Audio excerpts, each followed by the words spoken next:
Hər vaxtınız xeyirli olsun, hörmətli tamaşaçılar, dəyərli izləyicilər. Son dəqiqə bir xəbərimiz onu nəzərinizə çatdırırıq. Dron hücumunda 5 Azərbaycan vətəndaşı həlak olub. Bundan bağlı Azərbaycan Xarici İşlər Nazirliyi məlumat yayıb. Məlumatda qeyd olunur ki, bu gün gecə saatlarında heyətində ümumilikdə 25 nəfər Azərbaycan vətəndaşının olduğu 2 xarici yük gəmisinə dron hücumları olub.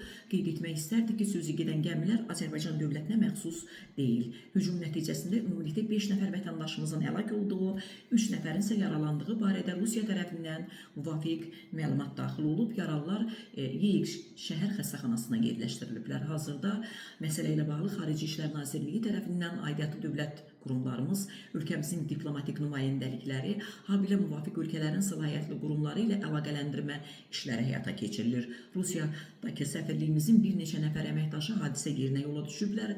Vətəndaşımızın vəziyyəti, onların ölkəyə qaytarılması və zəruri konsulluq dəstəyinin göstərilməsi məsələləri diqqətdə saxlanılır. Həlak olanların ailələrinə və yaxınlarına dərin hüzünlə başsağlığı verir və yaralananların tezliklə şəfa tapmasını arzuluyuruq deyə Xarici İşlər Nazirliyinin məlumatında qeyd olunur.